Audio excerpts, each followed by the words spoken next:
In the busy halls of St. Grace Medical Center, where the scent of antiseptic mixed with the hum of machines, every second could decide between life and loss. Among the swirl of doctors, patients, and rushing nurses, one woman moved quietly but confidently, Maya Johnson, a nurse whose heart carried more skill and compassion than most surgeons' hands. Maya had learned long ago that hospitals reflect society's coldest truths. The rich are treated like royalty, the poor like ghosts, and those who serve, like her, are too often invisible. She never complained, she simply smiled, adjusted her mask, and kept walking. That morning, whispers spread through the staff, a VIP patient was arriving. Not just anyone, but Richard Grant, the CEO of Grant Industries, a man whose name made headlines and whose money built wings in hospitals like this one. He was coming in for a risky heart procedure. Everyone rushed to prepare. When the black limousine rolled to a stop outside the emergency entrance, reporters clicked cameras, security flanked the lobby, and Dr. Stephen Carter, the hospital's ambitious head surgeon, smoothed his coat like he was preparing for royalty. "Everyone, let's stay sharp," Dr. Carter ordered. "The media's watching. We make no mistakes today." Maya simply nodded. For her, every patient deserved that same precision. Moments later, the doors slid open, and Richard Grant stepped in. Expensive suit, slick hair, and an ego that filled the room before his voice even did. He glanced at Maya, who was waiting near the elevator. "You," he said, frowning. "Are you my nurse?" "Yes, sir," she replied gently. "I'll be assisting you through the pre-op procedures." He smirked. "I asked for a registered nurse, not an assistant." Her eyes stayed kind. "I am registered, sir." "Right," he muttered, stepping in. "Let's hope you're better at your job than at introductions." In the mirrored elevator walls, their reflections faced each other, him stiff and proud, her calm and unbothered. "Tell me something," he said. "You like doing this? Running after doctors, fetching things?" Maya smiled faintly. "I like saving lives, Mr. Grant. Titles don't matter much when someone's dying." He turned away, pretending not to hear. By the time they reached his room, his assistant was already complaining about hospital coffee. Maya set up the monitors and checked his vitals.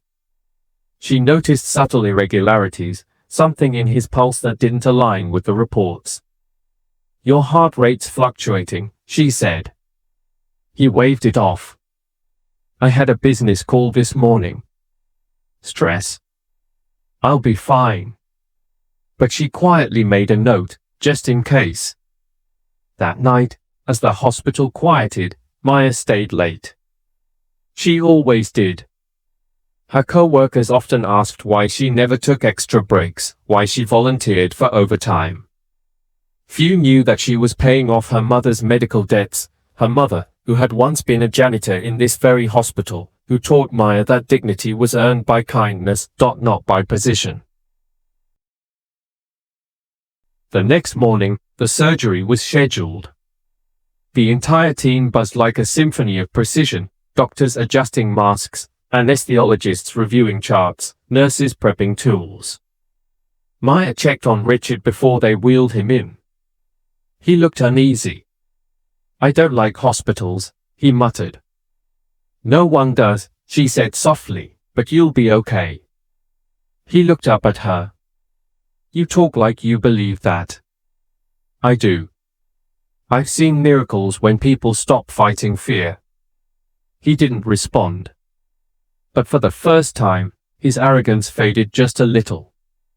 Pre-op room, minutes before surgery. Suddenly, the monitor beeped erratically. Maya's eyes darted to the screen, oxygen saturation dropping fast, blood pressure spiking. "Code blue. Room 207, she shouted. Doctors stormed in. Dr. Carter barked, "He's crashing." "What's wrong?" Maya pointed to the 4 line.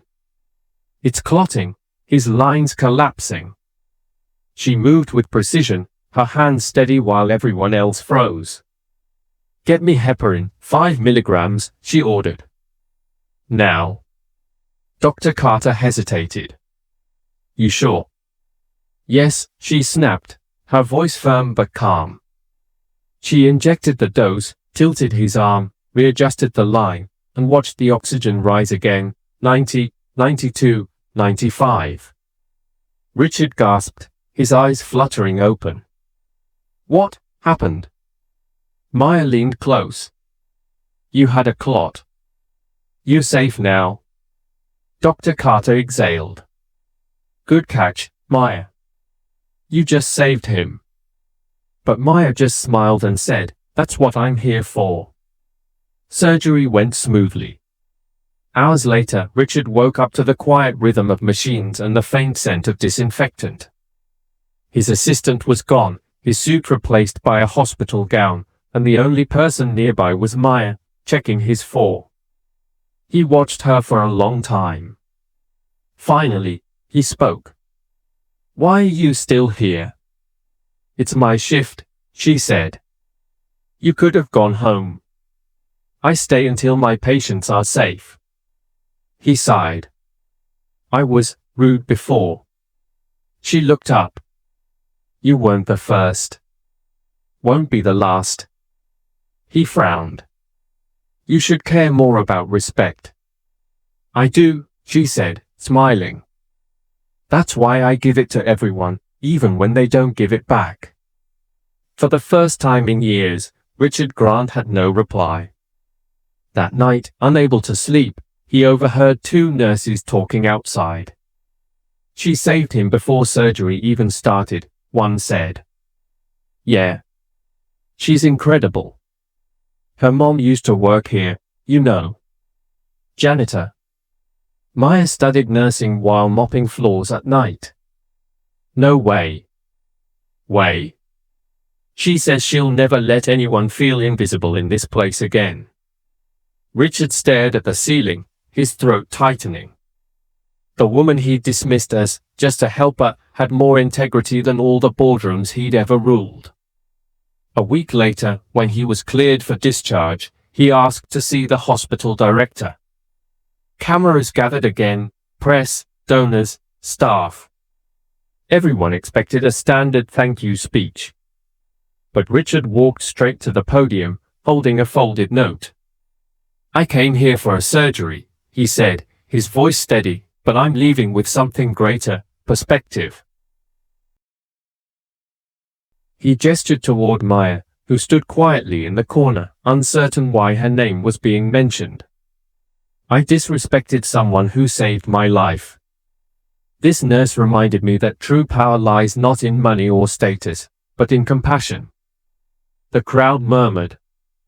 He continued, from today, Grant Industries will fund full scholarships for hospital staff, janitors, aides, nurses, so they can study, grow, and lead. Because the world needs more people like her. Applause filled the room. Maya's eyes brimmed with tears. Afterward, he approached her.